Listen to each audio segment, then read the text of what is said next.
अस्सलाम वालेकुम स्टूडेंट्स। आज हम क्लास 6 मैथ और इसकी रिव्यू एक्सरसाइज 2 को कंप्लीट सॉल्व करेंगे। अगर आपको इससे प्रीवियस या नेक्स्ट किसी भी यूनिट की कोई भी कंप्लीट एक्सरसाइज की वीडियो चाहिए तो मैंने डिस्क्रिप्शन में प्लेलिस्ट का लिंक दे दिया है और मेरे चैनल में भी आपको प्लेलिस्ट मिल जाएगी। तो उस प्लेलिस्ट में आपको क्लास 6 मैथ की तमाम एक्सरसाइज मिल जाएंगी जो अब तक अपलोड हो चुकी हैं। तो चलते हैं अपने क्वेश्चन नंबर 1 की तरफ। तो क्वेश्चन नंबर 1 में हमें एक स्टेटमेंट दी होती है और उसके आगे 4 ऑप्शन होते हैं। तो उन 4 ऑप्शन में से एक करेक्ट होता है तो उसको हमने टिक करना होता है। तो चलिए पार्ट 1 की तरफ। तो पार्ट 1 है the set of integers is mostly denoted by English capital letter. तो इंटीजर्स के सेट को कौन से इंग्लिश कैपिटल लेटर से डिनोट किया जाता है, शो किया जाता है? तो वो है जी। तो हम इस जी वाले ऑप्शन को टिक करेंगे। ओके, तो इंग्लिश कैपिटल लेटर जी जो है इससे हम इंटीजर्स के सेट को शो करते हैं। ओके, तो अब नेक्स्ट हमारे पास पार्ट 2 है इंटीजर्स आर कंसिस्टेड ऑफ। तो जो इंटीजर्स होते हैं वो कौन से नंबर्स पर मुश्तमिल होते हैं? तो यहां पर हमें ये जो पार्ट डी दिया गया है positive and negative whole number with zero, तो इन नंबर्स पर मुश्तमिल होते हैं हमारे जो इंटीजर्स होते हैं। ओके, यानी कि positive and negative whole number जो होते हैं और साथ में जीरो भी, तो इन नंबर्स पर हमारे इंटीजर मुश्तमिल होते हैं। तो नेक्स्ट हमारे पास पार्ट 3 है N integer which is neither positive nor negative is. तो ऐसा कौन सा इंटीजर है जो कि ना ही पॉजिटिव होता है और ना ही नेगेटिव होता है? तो वो है जीरो। तो जीरो एक हमारे पास ऐसा इंटीजर है जो ना ही पॉजिटिव है और ना ही नेगेटिव, तो इसको हम टिक करेंगे। ओके, इस तरह। नेक्स्ट हमारे पास पार्ट 4 है On number line the distance between any two integers is always। तो नंबर लाइन पर कोई भी अगर एक जैसे हम दो नंबर ले लें, एक पॉजिटिव से और एक नेगेटिव से, तो उनका जो डिस्टेंस होगा जीरो से तो वो कैसा होगा? तो वो इक्वल होगा। ओके, तो यहाँ पर ये जो इक्वल वाला है ना इसको हम टिक करेंगे। मैं आपको समझाता भी हूँ, यानी कि ये हमारे पास एक नंबर लाइन है, तो जीरो से इस तरफ पॉजिटिव में है और इधर नेगेटिव में है। अब फर्ज करें यहाँ पर हम 2 ले लेते हैं। ओके, तो इधर से ये वाला 2 और इधर से -2, तो ये दो नंबर हमने ले लिए। तो इन दोनों नंबर का जो जीरो से डिस्टेंस है वो कैसा है? तो देखिए, जितना ये पॉजिटिव 2 जीरो से दूर है ना, इतना ये जो -2 है ये भी उतना ही जीरो से दूर है। ओके, तो दोनों का जो हमारे पास डिस्टेंस है ना, इस 2 का भी और इस 2 का भी, वो इक्वल है। मतलब जितना ये दूर है ना इतना ये भी दूर है। ओके, तो यहाँ पर यही बात हो रही है। तो यहाँ पर ये जो इक्वल वाला है ना इसको हम टिक करेंगे। ओके, अब नेक्स्ट हमारे पास पार्ट 5 है the opposite numbers of +2 and -3 are. तो +2 और -3 का हमारे पास ऑपोजिट नंबर्स कौन से होंगे यहाँ पर? तो +2 है तो इसका ऑपोजिट होगा -2 और -3 है इसका ऑपोजिट होगा +3। तो यहाँ पर देखिए, ये देखें, ये -2 और ये +3 साथ में, मतलब प्लस ना भी लिखें तो वो प्लस के नंबर होता है। ओके, तो ये जो हमारे पास पार्ट बी है ये इसको हम टिक करेंगे। अब नेक्स्ट हमारे पास पार्ट 6 है The absolute value of a number is its distance from। तो किसी नंबर की जो एब्सोल्यूट वैल्यू होती है वो किस नंबर से डिस्टेंस को शो करती है? तो वो है जीरो। यानी किसी नंबर की जो एब्सोल्यूट वैल्यू होती है वो ये बताती है कि वो नंबर जीरो से कितना दूर है। तो इसका ये जो ऑप्शन हमारे पास जीरो है इसको हम टिक करेंगे। नेक्स्ट हमारे पास पार्ट 7 है the numerical value of -345 is. तो -345 की न्यूमेरिकल वैल्यू या एब्सोल्यूट वैल्यू इनमें से कौन सी होगी? तो -345 की जो न्यूमेरिकल वैल्यू होगी वो होगी 345। ओके, तो ये जो हमारे पास पार्ट ए है तो इसको हम टिक करेंगे। ओके, अब नेक्स्ट हमारे पास पार्ट 8 है the ascending order of 1 -1 0 2 -3 5 is. तो ये हमें कुछ नंबर दिए गए हैं और इनके हमने असेंडिंग ऑर्डर को यहाँ पर ढूंढना है। तो असेंडिंग ऑर्डर में क्या होता है कि सबसे पहले हम लेस देन नंबर को लिखते हैं, फिर उससे ग्रेटर, फिर उससे ग्रेटर, फिर उससे ग्रेटर और एंड पे सबसे ग्रेटर को। ओके, तो यहाँ पर देखिए, इनमें से ये देखिए ए पार्ट जो है ना ये टिक है, क्योंकि देखिए ना सबसे इनमें लेस देन कौन सा है? -3, तो -3 पहले आ गया। अब -3 से अगला ग्रेटर कौन सा है? तो वो है -1। ओके, तो ये देखिए -1 आ गया। अब -1 से अगला ग्रेटर कौन सा है? 0, तो ये देखिए 0 आ गया। अब 0 से अगला ग्रेटर कौन सा है? यहाँ पर ये वाला 1। ओके, तो ये भी यहाँ पर आ गया। अब 1 से ग्रेटर कौन सा है आगे? 2, और 2 से अगला ग्रेटर कौन सा है? 5। तो ये देखिए, ये जो ए पार्ट है ये करेक्ट है, ये जो हमारे पास ये वाला ऑप्शन है, तो इसको हम टिक करेंगे। नेक्स्ट हमारे पास पार्ट 9 है the descending order of 1, -1, 0, 2, -3, 5 is. तो यहाँ पर भी हमें यही नंबर्स दिए गए हैं, लेकिन अब की बार यहाँ पर हमने क्या करना है कि इनकी डिसेंडिंग ऑर्डर को लिखना है। तो इनमें देखिए इनकी डिसेंडिंग ऑर्डर कहाँ पर लिखी हुई है। तो डिसेंडिंग ऑर्डर में होता क्या है कि सबसे पहले हम ग्रेटर नंबर को लिखते हैं, फिर उससे लेस देन, फिर उससे लेस देन, आखिर पे सबसे लेस देन।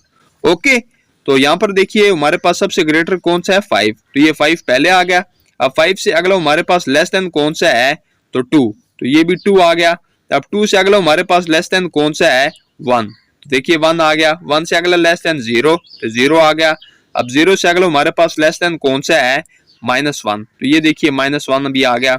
अब -1 से सबसे लेस देन हमारे पास अगला कौन सा है, -3, तो ये -3 आ गया। तो इस तरह हमारे पास नेक्स्ट स्टेप पार्ट 10, तो 10 है हमारे पास -9 एब्सोल्यूट वैल्यू। तो -9 की एब्सोल्यूट वैल्यू को क्या होगी, तो वो होगी 9। तो ये जो हमारे पास पार्ट बी है इसको हम टिक करेंगे। नेक्स्ट हमारे पास 11 पार्ट है जो कि लास्ट पार्ट है, -10 एब्सोल्यूट वैल्यू। तो -10 की एब्सोल्यूट वैल्यू क्या होगी, तो 10 ही होगी। ओके, अब नेक्स्ट हमारे पास क्वेश्चन नंबर 2 है, डिफाइन द फॉलोइंग। तो इनको हमने डिफाइन करना है। तो पार्ट 1 है नेचुरल नंबर्स। तो नेचुरल नंबर्स कौन से होते हैं, तो नेचुरल नंबर्स वो नंबर्स होते हैं जो 1 से स्टार्ट होते हैं। ओके, जैसे हमारे पास नंबर्स होते हैं ना 1, 2, 3, 4, 5, 6, इस तरह ही आगे चले जाते हैं। ओके, इनकी कोई लिमिट नहीं होती। तो वो नंबर जो 1 से स्टार्ट होते हैं उन नंबर्स को हम नेचुरल नंबर्स कहते हैं। ओके, अब नेक्स्ट हमारे पास पार्ट 2 है होल नंबर्स। तो होल नंबर्स वो नंबर्स होते हैं जो कि 0 से स्टार्ट होते हैं। ओके, तो नेचुरल नंबर 1 से स्टार्ट होते हैं और जो होल नंबर होते हैं वो 0 से स्टार्ट होते हैं, यानी कि 0, 1, 2, 3, 4, 5, इस तरह इनकी कोई लिमिट नहीं होती। ओके, तो ये आगे चले जाते हैं इस तरह। अब नेक्स्ट हमारे पास पार्ट 3 है इंटीजर्स। देखिए जो हमारे पास नंबर्स होते हैं वो 2 टाइप के होते हैं। अगर 0 से आप पीछे की तरफ जाएंगे, यानी 0 से आप लेफ्ट की तरफ जाएंगे, तो आपको वो नंबर नेगेटिव में मिलते जाएंगे, और 0 से आप राइट साइड की तरफ जाते जाएंगे तो वो नंबर आपको प्लस में मिलते जाएंगे। ओके, तो ये नेगेटिव और पॉजिटिव जो नंबर होते हैं 0 समेत, इन्हें हम इंटीजर्स कहते हैं। अगर आप इसकी डेफिनेशन ढूंढना चाहें तो वो भी आपको यहाँ पर मिल जाएगी, ये पेज नंबर है 19 पर। ओके, तो ये देखिए, integers are in the form of positive numbers, negative numbers and 0, 2। तो ये इंटीजर्स की डेफिनेशन हो गई। तो नेक्स्ट है हमारे पास पार्ट 4 एब्सोल्यूट वैल्यू। तो इसको हमने थोड़ा डिफाइन करना है। तो किसी नंबर की एब्सोल्यूट वैल्यू ये बताती है कि वो नंबर 0 से कितने फासले पर है या कितने डिस्टेंस पर है। तो इस चीज को हम एब्सोल्यूट वैल्यू कहते हैं। तो एब्सोल्यूट वैल्यू हमेशा पॉजिटिव में होती है, और इसकी अगर आप डेफिनेशन करना चाहें तो वो भी यहाँ पर आपको मिल जाएगी बुक पर। Absolute value are numerical value of a number is its distance from 0 on the number line and it is always positive और 0, और ये हमेशा पॉजिटिव या 0 होती है। ओके, तो ये इसकी डेफिनेशन हो गई। अब नेक्स्ट हमारे पास क्वेश्चन नंबर 3 है, represent the following integers on the number line. तो ये जो हमें कुछ इंटीजर्स दिए गए हैं इनको हमने नंबर लाइन पर रिप्रेजेंट करना है। तो चलते हैं पार्ट 1 की तरफ। तो पार्ट 1 है -7, 8, -2, -1। तो इन इंटीजर्स को हमने नंबर लाइन पर रिप्रेजेंट करना है। तो सबसे पहले हम इस तरह की एक लाइन ड्रॉ करेंगे और प्रॉपर डिस्टेंस रखते हुए छोटी छोटी लाइन लगाएंगे जो कि नेगेटिव नंबर्स और पॉजिटिव नंबर्स को शो करती हैं। तो हम दरमियान से शुरू करेंगे। तो दरमियान में 0 होता है, तो 0 से इस तरफ नेगेटिव नंबर और इस तरफ पॉजिटिव नंबर। तो यहाँ पर -1, -2, -3, -4, -5, -6, -7, -8। ओके, ये नंबर आ गए, और इधर जो पॉजिटिव नंबर आ जाएंगे हमारे पास 1, 2, 3, 4, 5, 6। तो कम से कम इतने नंबर लाजमी लिखने हैं कि ये जो हमारे पास इंटीजर हैं ये इनमें रिप्रेजेंट हो जाएं। ओके, अब 1-2 मजीद भी आप लिख लें तो कोई हरज नहीं है। तो सबसे पहले हमने किसको रिप्रेजेंट करना है, -7। तो -7 यहाँ पर है, तो इस एक गिर्द हम सर्कल कर देंगे, तो ये रिप्रेजेंट हो गया। ओके, अब आगे है 8। तो इसके साथ कुछ साइन नहीं है, तो इसका मतलब ये है कि ये पॉजिटिव का 8 है। तो पॉजिटिव 8 हमारे पास इधर किधर होगा, तो यहाँ पर हम मजीद थोड़ी सी लाइन को आगे बढ़ाते हैं। 6, 7, 8। तो 8 यहाँ पर है तो हम इसके गिर्द सर्कल कर देंगे। ओके, तो मैंने नंबर थोड़े कम लिखे थे इसलिए अब 8 भी साथ में मैंने लिख लिया। ओके, अब आगे देखें हमने किसको रिप्रेजेंट करना है, -2। तो -2 यहाँ पर है तो इसके गिर्द हम सर्कल कर देंगे। अब -1 को हमने रिप्रेजेंट करना है तो ये देखिए -1 ये आ गया। तो इन इंटीजर्स को हमने नंबर लाइन पर रिप्रेजेंट कर दिया। अब नेक्स्ट हमारे पास पार्ट 2 है 3, -2, 0, -4। तो इन इंटीजर्स को भी हमने नंबर लाइन पर रिप्रेजेंट करना है। तो दरमियान में हम 0 लिखेंगे तो 0 से इस तरफ नेगेटिव नंबर होंगे, -1, -2, -3, -4, -5। अब 0 से इस तरफ प्लस में होते हैं 1, 2, 3, 4, 5, 6। अब चलिए अब हमने किन को रिप्रेजेंट करना है, पहले 3 को। तो 3 प्लस का है तो ये देखिए ये हमारे पास 3 आ गए, इसको हमने रिप्रेजेंट कर दिया। नेक्स्ट हमारे पास -2 है तो -2 ये देखें।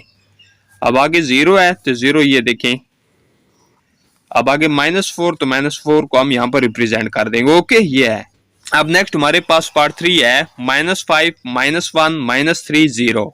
तो इन इंटीजर्स को भी हमने नंबर लाइन पर रिप्रेजेंट करना है।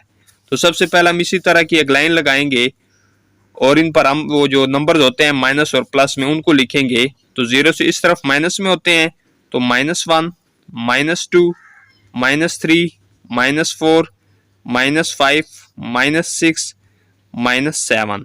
अब 0 से इस तरफ प्लस में होते हैं तो उनको भी हम रिप्रेजेंट कर देंगे। तो 1, 2, 3, 4, 5, 6। तो देखिए सबसे पहले हमने किसको रिप्रेजेंट करना है, -5। तो ये देखिए -5। अब -1 को रिप्रेजेंट करना है तो ये देखिए -1 भी रिप्रेजेंट हो गया। अब -3 को रिप्रेजेंट करना है तो ये देखिए -3। 0 को रिप्रेजेंट करना है तो ये देखिए 0 आ गया। अब प्लस का कोई नंबर भी हमने रिप्रेजेंट नहीं करना। ओके, क्योंकि यहाँ पर सिर्फ माइनस वाले हैं और एक 0 वाला है तो इनको हमने रिप्रेजेंट कर दिया। अब नेक्स्ट हमारे पास पार्ट 4 है 7, -8, -10, 0, -13, 6। तो इन नंबर्स को हमने नंबर लाइन पर रिप्रेजेंट करना है। तो एक नंबर लाइन हम इस तरह की एक ड्रा करेंगे और यहाँ पर हमने -13 तक जाना है तो हम थोड़ा 0 को इधर लिख लेते हैं। तो इधर हम माइनस वाले लिखेंगे -1, -2, -3, -4, -5, -6, -7, -8, -9, 10, 11, 12, 13। ओके, ये 13 आपको शो हो रहा होगा। ओके, अब 0 से इस तरफ हमारे पास प्लस में होते हैं तो 1, 2, 3, 4, 5, 6, 7। तो कम से कम इतने नंबर लाजमी लिखने हैं कि हमारे पास ये जो नंबर है ये यहाँ पर रिप्रेजेंट हो जाएं। ओके, तो सबसे पहले हमने किसको रिप्रेजेंट करना है, 7 को। तो 7 ये देखिए। अब -8 को रिप्रेजेंट करना है तो -8 ये देखें। आगे -10 है तो ये है -10 ये हमारे पास माइनस वाले नंबर है। ठीक है, तो ये -10 आ गया। अब 0 को रिप्रेजेंट करना है तो 0 भी ये आ गया। अब -13 को रिप्रेजेंट करना है तो ये है -13। ओके, अब 6 को रिप्रेजेंट करना है तो 6 हमारे पास ये देखिए। तो इस तरह हमारा जो क्वेश्चन नंबर 3 है ये भी कंप्लीट हो चुका है। अब नेक्स्ट हमारे पास क्वेश्चन नंबर 4 है arrange the following in ascending order. तो ये जो हमें इंटीजर दिए गए हैं इनको हमने असेंडिंग ऑर्डर में अरेंज करना है, तरतीब देना है। ओके, तो चलते हैं पार्ट 1 की तरफ। तो पार्ट 1 है -3, 4, -4, 0, 2, 7। तो इनको हमने असेंडिंग ऑर्डर में लिखना है। तो सबसे पहले हम यहां पर लिखेंगे असेंडिंग ऑर्डर।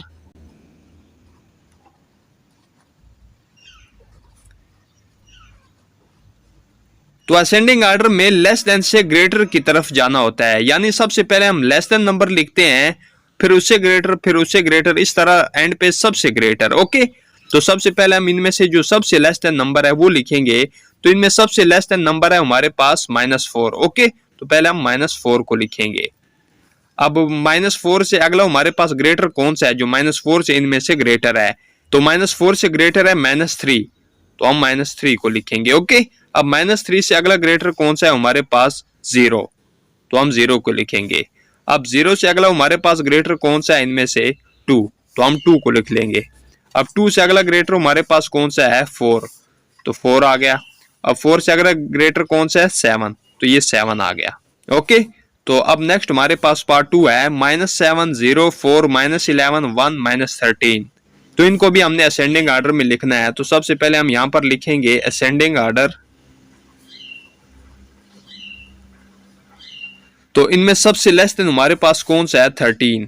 तो सबसे सॉरी -13। ओके, तो हम -13 को पहले लिखेंगे क्योंकि ये सबसे लेस देन है। अब -13 से अगला हमारे पास ग्रेटर कौन सा है जो -13 से ग्रेटर है, वो है -11। तो हम -11 लिखेंगे। अब -11 से हमारे पास अगला ग्रेटर कौन सा है -7। अब -7 से अगला हमारे पास ग्रेटर कौन सा है 0। तो हम 0 को लिखेंगे। अब 0 से अगला ग्रेटर कौन सा है 1। तो हम 1 को लिखेंगे। ओके, अब 1 से अगला ग्रेटर हमारे पास कौन सा है 4। तो ये 4 आ गया। अच्छा, माइनस के साथ जितनी बड़ी वैल्यू होगी ना वो इंटीजर उतना ही छोटा होगा। तो अब नेक्स्ट हमारे पास है पार्ट 3 15 -4 4 5 -6 0। तो इनको भी हमने असेंडिंग ऑर्डर में लिखना है। तो सबसे पहले हम यहां पर लिखेंगे असेंडिंग ऑर्डर। अब इनमें सबसे लेस देन हमारे पास कौन सा है -6। अब -6 से अगला ग्रेटर कौन सा है हमारे पास -4। -4 से अगला ग्रेटर कौन सा है 0। 0 से अगला हमारे पास ग्रेटर कौन सा है 4। ओके, -4 भी होगा, -6 भी हो गया, 0 भी हो गया और ये 4 भी हो गया। अब 4 से हमारे पास अगला ग्रेटर कौन सा है 5। 5 से अगला ग्रेटर कौन सा है 15। तो इस तरह इन इंटीजर्स को भी हमने असेंडिंग ऑर्डर में लिख लिया। तो इसी के साथ हमारा जो क्वेश्चन नंबर 4 है ये कंप्लीट हो चुका है। नेक्स्ट हमारे पास क्वेश्चन नंबर 5 है arrange the following in descending order. तो ये जो हमें इंटीजर्स दिए गए हैं इनको हमने डिसेंडिंग ऑर्डर में लिखना है। तो चलिए पार्ट 1 की तरफ। तो पार्ट 1 है -4 2 0 -5 -7। तो इनको हमने डिसेंडिंग ऑर्डर में लिखना है। तो डिसेंडिंग ऑर्डर में ग्रेटर से लेस देन की तरफ जाना होता है, यानी कि सबसे पहले हम इनमें से जो ग्रेटर है उसको लिखेंगे। तो इनमें सबसे ग्रेटर कौन सा है 2। तो सबसे पहले हम 2 को लिखेंगे। अब 2 से अगला लेस देन हमारे पास कौन सा है जो 2 से लेस देन है इनमें से। ओके, तो वो है 0। तो हम नेक्स्ट लिखेंगे 0। अब 0 से अगला लेस देन हमारे पास कौन सा है इनमें से -4। तो हम -4 को लिखेंगे। अब -4 से अगला लेस देन कौन सा है हमारे पास -5। ओके, तो हम लिखेंगे -5। अब -5 से अगला लेस देन कौन सा है जो कि सबसे लेस देन है -7। तो -7 एंड पे आ जाएगा। ओके, तो इन नंबर्स को हमने डिसेंडिंग ऑर्डर में लिख लिया। ओके, अब नेक्स्ट हमारे पास पार्ट 2 है -5 12 0 -3 5। तो इनको भी हमने डिसेंडिंग ऑर्डर में लिखना है। तो सबसे पहले हम यहाँ पर लिखेंगे डिसेंडिंग ऑर्डर। अब डिसेंडिंग ऑर्डर में क्या करना होता है कि सबसे पहले हम ग्रेटर लिखते हैं। तो सबसे पहला ग्रेटर यहाँ पर कौन सा है ये 5। तो पहले हम 5 को लिखेंगे। सॉरी, यहाँ पर ग्रेटर 12 है सबसे पहले, तो हम 12 लिखेंगे। तो 12 से अगला लेस देन है हमारे पास 5। तो हम 5 को लिखेंगे। अब 5 से लेस देन हमारे पास कौन सा है 0। तो हम 0 को लिखेंगे। 0 से अगला लेस देन हमारे पास कौन सा है -3। तो हम -3 को आगे लिखेंगे। अब -3 से अगला लेस देन कौन सा है -5। अब नेक्स्ट हमारे पास पार्ट 3 है -6 5 -2 0 8 3।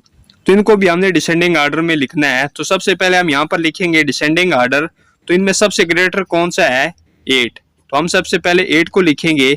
अब 8 से अगला लेस देन हमारे पास कौन सा है 5। तो हम 5 लिखेंगे। तो 5 से अगला लेस देन हमारे पास कौन सा है 3। तो हम 3 को लिखेंगे। 3 से अगला लेस देन हमारे पास कौन सा है 0। तो हम 0 को लिखेंगे। 0 से अगला लेस देन हमारे पास कौन सा है -2। तो हम -2 को लिखेंगे। अब -2 से अगला लेस देन कौन सा है -6 और ये सबसे एंड पे आ जाएगा क्योंकि ये सबसे लेस देन है। तो इस तरह हमारा क्वेश्चन नंबर 5 भी कंप्लीट हो चुका है। तो नेक्स्ट हमारे पास क्वेश्चन नंबर 7 है an elevator is on the 8th floor. तो एक एलिवेटर है जिसे आप लिफ्ट भी कहते हैं, वो 8वीं मंजिल पर मौजूद है, यानी 8वें फ्लोर पर। It goes 10 floors down and then up 3 floors. तो फिर वो जो लिफ्ट है वो 10 फ्लोर्स नीचे आ जाती है, फिर 10 फ्लोर्स नीचे आने के बाद 3 फ्लोर्स ऊपर चली जाती है। तो अब पूछा जा रहा है eight which floor is the elevator now. तो एलिवेटर अब किस फ्लोर पर है। तो इसको समझने के लिए मैं आपको नंबर लाइन पर इसको समझाता हूं। तुम्हारे पास कुछ फ्लोर्स हैं जिनको हमने नंबर लाइन की शेप में लिखा हुआ है। तो कुछ फ्लोर जमीन के ऊपर मौजूद हैं और कुछ फ्लोर जमीन के अंदर मौजूद हैं। तो जो 0 से ऊपर ऊपर हैं ये जमीन से ऊपर ऊपर हैं। ओके, तो तो ये हमारे पास फर्स्ट फ्लोर, ये सेकंड, थर्ड, 4, 5, 6, 7, 8, 9 इस तरह। ओके, और जो जीरो से नीचे नीचे हैं इसका मतलब ये है कि ये जमीन के अंदर जो फ्लोर्स हैं वो हैं। तो अब यहाँ पर एक लिफ्ट ऊपर नीचे जाने का काम कर रही है, तो वो जो लिफ्ट है वो शुरू में यहाँ पर मौजूद है 8वीं मंजिल पर, ठीक है, यानी 8वें फ्लोर पर। तो कहा ये जा रहा है कि वो 10 फ्लोर नीचे आती है। तो यहां से हम 10 को काउंट करना शुरू करेंगे। तो यहां से यहां तक 1 2 3 4 5 6 7 8 9 10, तो यहां तक आती है। ओके, तो हम उस फ्लोर को नीचे ले आएंगे यहां तक। अब फिर यहां से 3 फ्लोर ऊपर जाती है इधर से ही, ठीक है। तो यहां से हम काउंट करना शुरू करेंगे, यहां से यहां तक 1 2 3, तो यहां तक चली जाती है। ओके, यहां तक, ठीक है। पहले 8वें पर मौजूद थी, तो 8वें से ये 10 फ्लोर नीचे आई। अब 10 फ्लोर नीचे आने के बाद फिर 3 फ्लोर ऊपर चली गई। तो अब क्वेश्चन में ये पूछा जा रहा है कि वो लिफ्ट अब कहां पर मौजूद है। तो वो लिफ्ट हमारे पास फर्स्ट फ्लोर पर है, ठीक है। तो ये हमारे पास जो जमीन से ऊपर जो हमारे पास फर्स्ट फ्लोर है ना, तो यहां पर मौजूद है फिलहाल। तो बस इतना ही हमने बताना था कि वो जो लिफ्ट है वो अभी फर्स्ट फ्लोर पर है। तो यहां पर हम लिखेंगे the elevator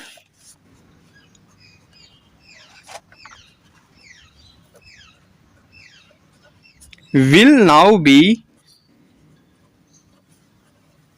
on the first floor।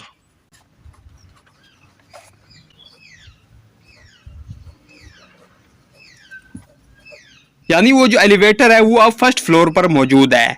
तो इस तरह हमारा क्वेश्चन नंबर 7 भी कंप्लीट हो चुका है।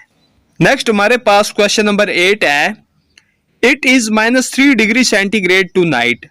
तो आज रात जो टेम्परेचर है वो है -3 degree centigrade. Neelam predicts it will be 18 degree centigrade warmer by noon tomorrow. तो नीलम ने पेशन गोई की है कि कल दोपहर तक जो टेम्परेचर होगा वो 18 डिग्री सेंटीग्रेड मजीद गर्म होगा। What will be the temperature by noon tomorrow. तो फिर कल दोपहर को कितना टेम्परेचर होगा। तो चलिए इसको हम नंबर लाइन पर सोल्व कर लेते हैं। तो इस तरह हम एक नंबर लाइन ड्रा कर लेते हैं। जो 0 से इस तरफ हमारे पास नंबर हैं ये माइनस डिग्री सेंटीग्रेड वाले नंबर हैं, और जो 0 से इस तरफ हमारे पास जो नंबर हैं ये पॉजिटिव में डिग्री सेंटीग्रेड हैं। तो क्वेश्चन नंबर 8 में जो आज रात हमारे पास टेम्परेचर है वो कितना है, -3 डिग्री सेंटीग्रेड। ओके, तो नीलम ने क्या पेशन गोई की है कि कल दोपहर तक जो टेम्परेचर है वो मजीद 18 डिग्री सेंटीग्रेड तक गर्म होगा। तो हम यहाँ से 18 स्टेप को हम काउंट करेंगे तो हमें पता चल जाएगा कि कल दोपहर तक जो टेम्परेचर है वो कितना होगा। तो चलिए हम यहाँ से 18 जो हमारे पास स्टेप हैं जो 18 डिग्री सेंटीग्रेड है उनको हम काउंट कर लेते हैं। ओके, तो हम यहाँ से स्टार्ट करेंगे, यहाँ तक 1, यहाँ से आगे 2 3 4 5 6 7 8 9 10 11 12 13 14 15 16 17 18, तो यहाँ तक। तो कल दोपहर तक मजीद इतना टेम्परेचर बढ़ना है। ओके, तो यहाँ पर हमारे पास क्या आ रहा है 15। तो इसका मतलब ये है कि कल दोपहर तक जो हमारे पास टेम्परेचर होगा वो कितना होगा 15 डिग्री सेंटीग्रेड। ओके, तो हमने यही फाइंड करना था कि कल दोपहर तक हमारे पास टेम्परेचर कितना होगा 15 डिग्री सेंटीग्रेड। तो यहां पर हम लिख भी लेंगे देयर विल बी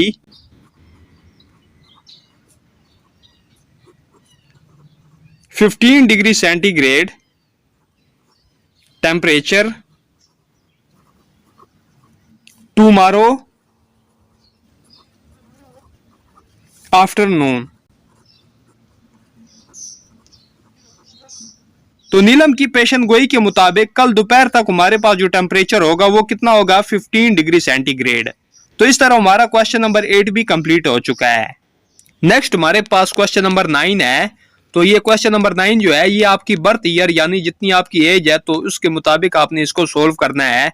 तो अब मुझे तो नहीं पता कि हर बच्चे की कितनी एज है, उसकी बर्थ ईयर क्या है, तो ये कोई इतना इंपॉर्टेंट क्वेश्चन नहीं है और ना ये आपके एग्जाम में आएगा। तो ये एक्टिविटी बेस पर है तो इसको हम छोड़ देते हैं। ओके, तो नेक्स्ट अब हमारा क्वेश्चन नंबर है 10। तो क्वेश्चन नंबर 10 है right the absolute value for each integer. तो ये जो हमें इंटीजर दिए गए हैं इनमें से हर एक इंटीजर की हमने एब्सोल्यूट वैल्यू लिखनी है। तो चलिए हम इनकी एब्सोल्यूट वैल्यू लिख लेते हैं। तो किसी नंबर की एब्सोल्यूट वैल्यू ये बताती है कि वो नंबर 0 से कितने फासले पर है, कितने डिस्टेंस पर है। तो डिस्टेंस बताती हुई हम माइनस यानी नेगेटिव का यूज नहीं करते, यानी कि जो हमारी एब्सोल्यूट वैल्यू किसी भी नंबर की जो होती है वो हमेशा पॉजिटिव में होती है। और मैंने एक्सरसाइज 2.2 में भी एब्सोल्यूट वैल्यू को डिटेल के साथ एक्सप्लेन किया हुआ है। ओके, तो अब हम यहाँ पर सबसे पहले 15 की एब्सोल्यूट वैल्यू लिखेंगे। तो हमारे पास जो एब्सोल्यूट वैल्यू का जो साइन होता है वो इस तरह का होता है। ओके, तो 15 की एब्सोल्यूट वैल्यू क्या होगी, 15 ही होगी। ओके, अब नेक्स्ट हमारे पास है 0, तो जब 0 की हम एब्सोल्यूट वैल्यू लिखेंगे तो 0 की एब्सोल्यूट वैल्यू 0 ही होगी। अब नेक्स्ट हमारे पास -8 है, तो -8 की एब्सोल्यूट वैल्यू हमारे पास 8 ही होगी। ओके, यानी कि एब्सोल्यूट वैल्यू हमेशा पॉजिटिव में होती है। अब नेक्स्ट हमारे पास है -15, तो -15 की जो एब्सोल्यूट वैल्यू है वो 15 होगी। ओके, इस तरह नेक्स्ट है हमारे पास 13, तो 13 की एब्सोल्यूट वैल्यू 13 ही होगी। अब आगे चलते हैं 215, तो 215 की हमने एब्सोल्यूट वैल्यू लिखनी है, तो 215 की एब्सोल्यूट वैल्यू 215 ही होगी। नेक्स्ट हमारे पास है -131, तो इसकी भी हमने एब्सोल्यूट वैल्यू लिखनी है, तो -131 की एब्सोल्यूट वैल्यू होगी 131। ओके, यानी साथ में माइनस नहीं लगेगा। नेक्स्ट है हमारे पास 54, तो 54 की एब्सोल्यूट वैल्यू क्या होगी, 54 ही होगी। तो इस तरह हमारा क्वेश्चन नंबर 10 भी कंप्लीट हो चुका है। नेक्स्ट हमारे पास क्वेश्चन नंबर 11 है, जो कि लास्ट क्वेश्चन है।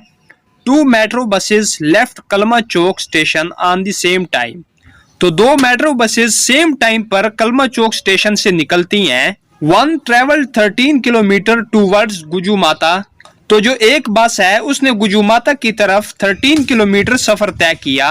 Wheel the other travel 9 kilometre towards Shahdara in the opposite direction, जबकि दूसरी बस ने मुखालिफ सिमत में शाहदरा की तरफ 9 किलोमीटर का सफर तय किया। Find the total distance between the 2 buses, तो दोनों बसेस के दरमियान जो टोटल डिस्टेंस है वो हमने बताना है।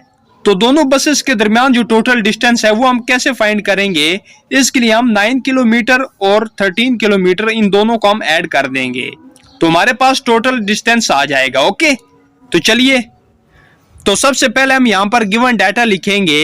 1 बस ट्रेवल टू गुजुमाता,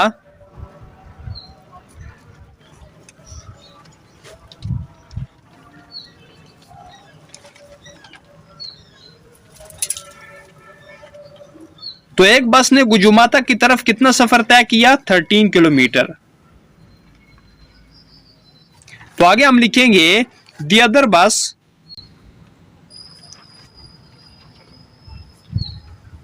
ट्रेवल्ड शाहदरा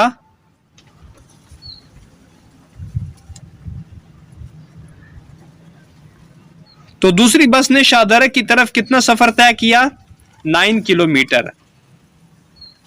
तो हमने फाइंड क्या करना है, total distance between the 2 buses.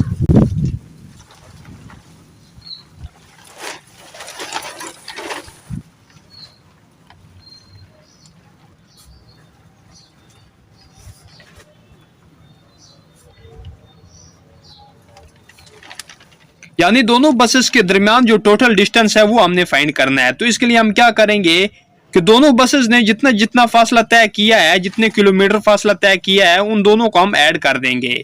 तो इस तरह हमारे पास टोटल डिस्टेंस फाइंड हो जाएगा जो उनके दरमियान है। ओके, तो हम क्या करेंगे, 13 किलोमीटर को ऐड कर देंगे 9 किलोमीटर के साथ। तो चलिए इनको ऐड करते हैं।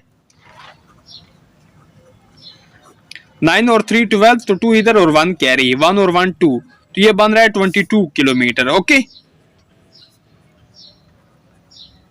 तो दोनों बसेस के दरमियान जो टोटल डिस्टेंस है वो है 22 किलोमीटर। तो इस तरह हमारा क्वेश्चन नंबर 11 भी कंप्लीट हो चुका है और साथ में रिव्यू एक्सरसाइज 2 भी कंप्लीट हो चुकी है।